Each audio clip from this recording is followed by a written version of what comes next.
It is 9 a.m. on this, the day of our Lord, the 5th of February, 1945, as Prime Minister Shedcape walks into the British Parliament.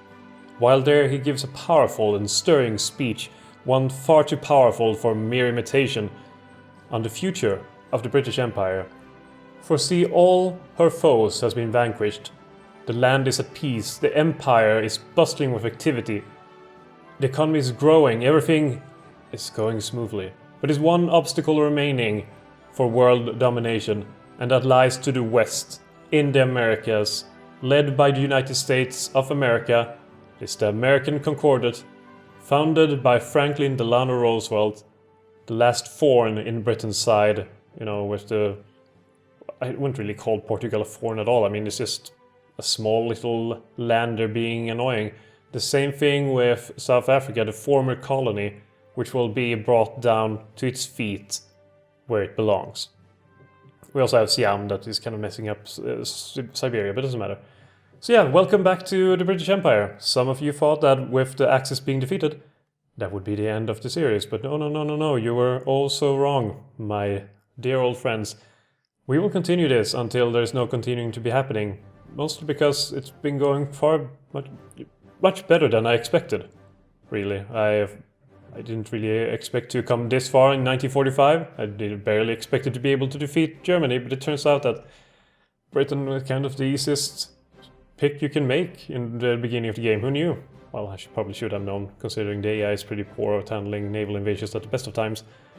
But yeah, the last episode was up only a few days ago, but for me it was all more or less a month since I last recorded this, so I need to be a bit more... I need to reacquaint myself with where we're standing right now and what we have to work with. Obviously, controlling, China, European, Russia, all of Europe, and whatever else gives us a lot of resources to work with here. That's not really an issue. I mean, look at, let's see here, trade, and we can see surplus, surplus, surplus, surplus. We have surplus on everything. Even oil, which we apparently is importing 264 and exporting 297, which is unfortunate, but at least we do have a surplus for the moment. So we have a lot of resources to work with, and we also have even more factories to use. We're not even using half of the factories that are available to us, which is just a massive waste of resources. So, I mean, we need to invade Americas. That's what is going to happen. We need to crush the Americans on American soil, which is not the easiest, and we only have 1.5 million manpower to spare for this adventure. Luckily, if we were playing Japan or if we were playing Germany, we wouldn't really have a foothold at all in America. So luckily we do have Labrador and Newfoundland that have been prepared for invasion, really, with apparently not the infrastructure here, but your infrastructure in Labrador and airbase and everything being very modern, up to date, prepared for invasion. We could use that as a landing base, use that to take over Canada and then push through to the United States, overwhelming them with superior arms and forces. So that is a thing that we could do, and we will definitely use Mr. Bernard Montgomery, or should I say Sir Bernard Montgomery at this point, because he has been, let's just say he's a noble now. I did it myself. Took the sword and dubbed him. We could also, we have Venezuela on our side. So we do have two footholds, technically. We could land in Venezuela and then take over Colombia and move up along here.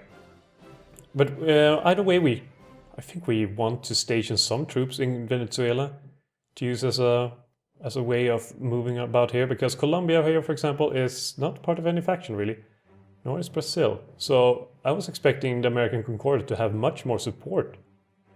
We should probably take a look at factions. Well, all of this actually belongs to the Allies, so the American Concordat is not as widespread as I thought it would be. Not at all widespread. It's the Panama, it's Canada, it's Haiti for some reason, and Puerto Rico already belongs to America, and then there's Philippines and Australia for some reason. So yeah, I thought it would be Like all, not even Mexico is part of it, but then again I assume that if I attack Mexico then they will probably join and then drag, you know, America into the war. So we should step around carefully here. Either way, we will want to land some troops and have them in Caracas over here.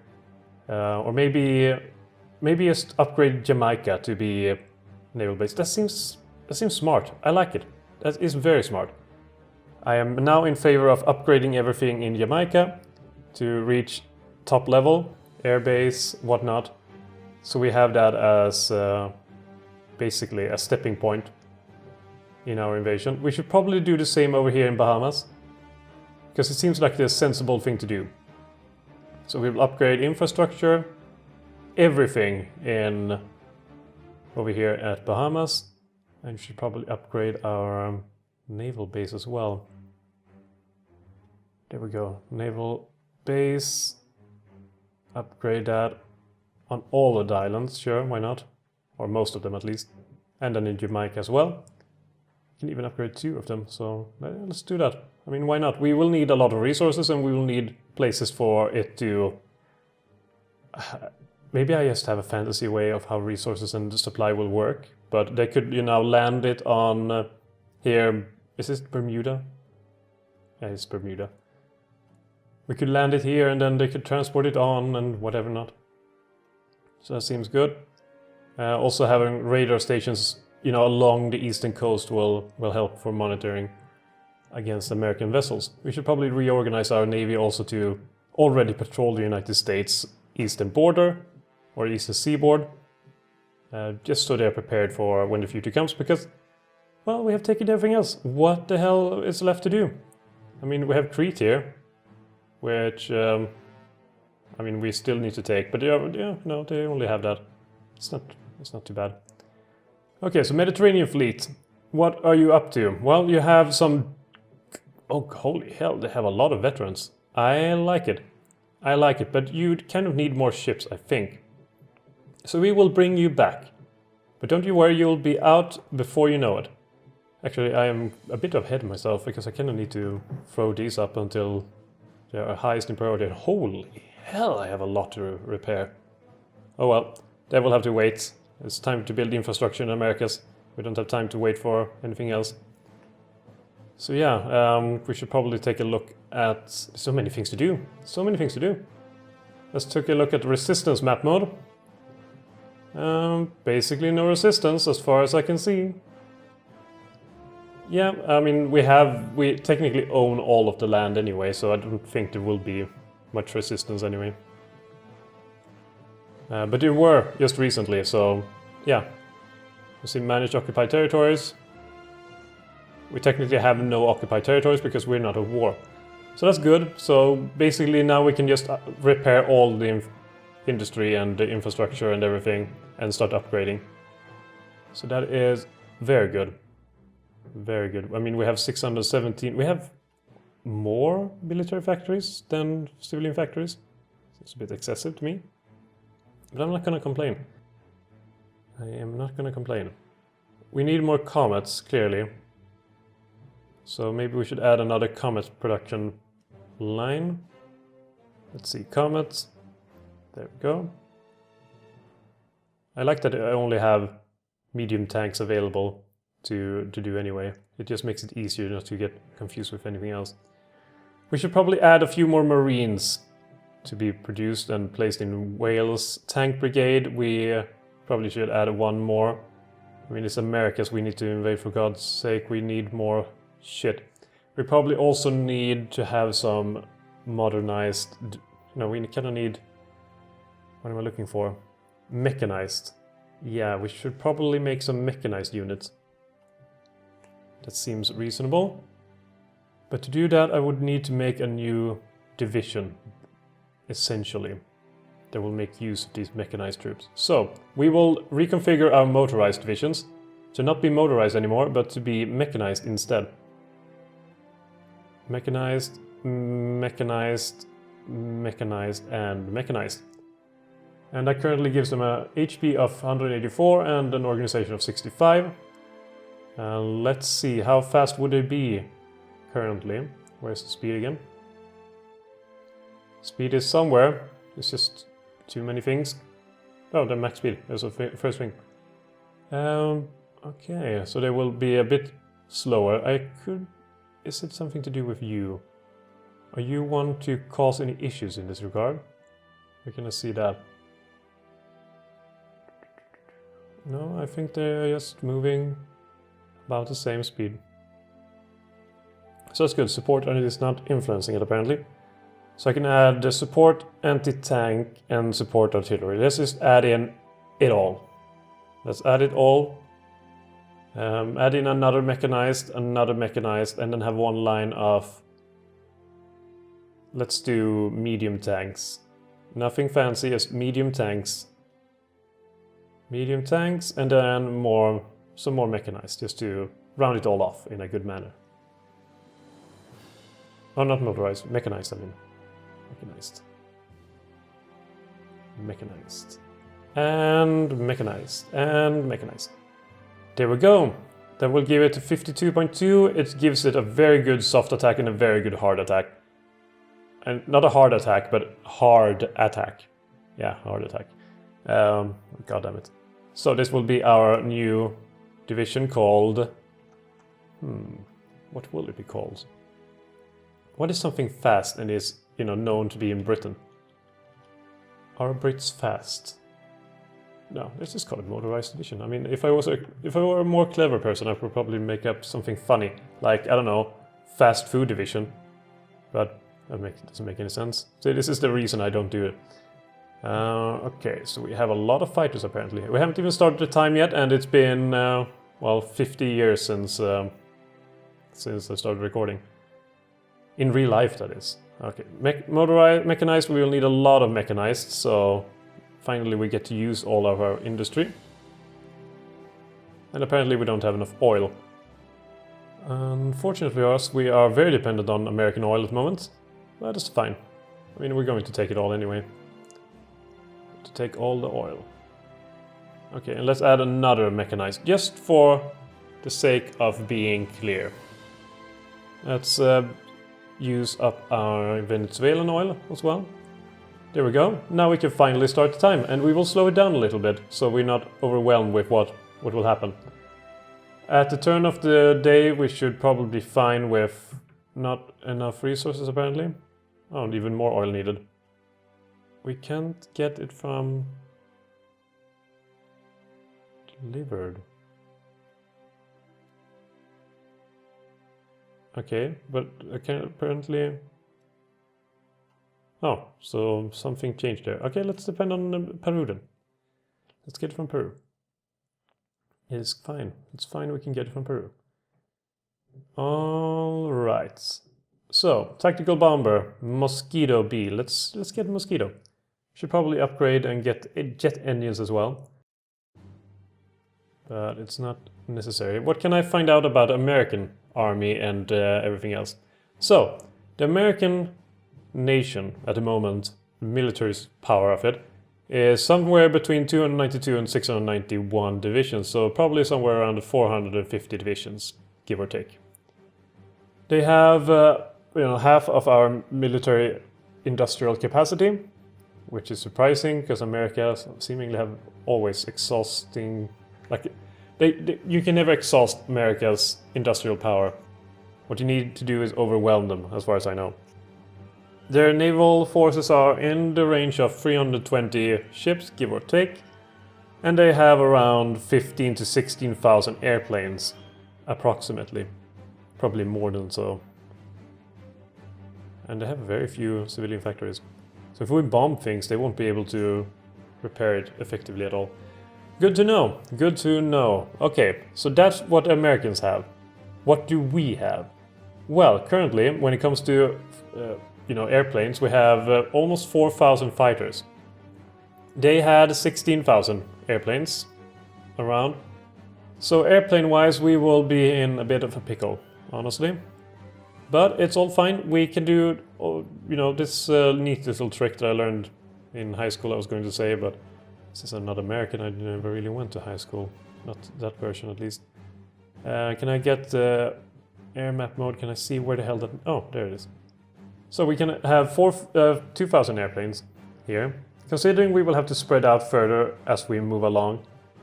What the hell? Where are we getting all of these from? We have a lot of different airplanes. A bit too many, I would say. Holy shit! We have just conquered all kinds of airplanes. It's almost like I want to deploy them at some stupid place where they won't be in my way. I mean, look at all these strategic bombers and stuff like that. Here we have Spitfire. Mk1. 7,000 of them. Okay, so let's do 500. And then do 500 more. And then do 500 more. And then do, finally, have about 500 more of them. So that's 2,000 Spitfires right there. And over here in Newfoundland we can have, 2,000 more. So there we go, more Spitfires for the people. And we have the ability to deploy pretty much whatever we might need due to our, awesomeness. Equipment being produced without a template. Oh, motorized. So we actually had mechanized. We just don't need to produce motorized anymore. That is fine. That is fine by me. Let's cancel it. So maybe I am overproducing mechanized. Well, if I am, I can just cancel them. It's just not a big deal. I'm already having one mechanized. Okay, so I will cancel one of these. It's unnecessary to have this many. We can make something else instead. I mean, we have the Spiteful. Wait, was it Spiteful or was it Spitfire that I committed right now? It was... Give you details. It was a Spitfire. Right. So I don't think we have any Spiteful in our reserve. But we can take a look. Do we have any Spiteful? Well, we have 7,000 Spiteful apparently. Bloody hell, why am I not using them? Well, can ponder that question after we've removed these air wings. Oh, I can't remove them all? Well, that's inconvenient. Return the equipment there and use the Spiteful instead, since there are better airplanes. So let's have some more Spitefuls. Go, Spiteful. Redo it all. And then we will do the same basically in Bermuda, so we'll have 2,000 airplanes in Bermuda, we'll have 2,000 airplanes in Jamaica, 2,000 airplanes Newfoundland, 2,000 Bahamas, etc, etc. So we will have a lot of airplanes that will be available. Also in Bermuda and Bahamas we should have about 500 naval bombers as well, each, so we can naval bomb their eastern seaboard. And probably have some long-range bombers as well. So what's our status on producing long-range bombers? Well, we do have the Lincoln, which we're producing in great numbers. We have the Lincoln, we have... do we have producing any... let's see, fighters, that's what we already have. We're producing a fair amount of close air support, but we can make more. I believe in us. Naval bombers, Albacore. Well, how about we just use the latest Barracuda. Barracuda naval bombers, that seems fun. Alright, we should probably switch out the carrier naval bomber to something a bit more efficient, I would say. Oh, and apparently more oil was available in Venezuela. So good. Let's go with that. And now we kind of need to redeploy our forces. So Burnham, Montgomery. I suppose in the meanwhile you can just have the dubious honor of invading Tibet with your entire army. Meanwhile, this guy who has taken all of Japan all by himself with a very rudimentary army, he will go to, Shikoku and prepare the future naval invasion of Australia whenever that becomes, a relevant thing for us to do. So we have the China fleet, which is also under, we need to send more troops basically to the China fleet. Luckily we have a ton of airplanes, not a ton of airplanes, we have a ton of ships ready for departure. Carriers, light cruisers, destroyers. Yeah, the mainstays of our fleet. So we will take from this guy and create a new fleet. They will have one carrier, it will be, what was the name of it? I want the name. HMS Ocean. Ocean. Good. And then we'll have about 20 or so. 21. Yeah, let's go with 21. Destroyers and then 6 light cruisers. So these will be sent to the Chinese fleet. It will be stationed in Hong Kong for now, and then will be redeployed as time goes on.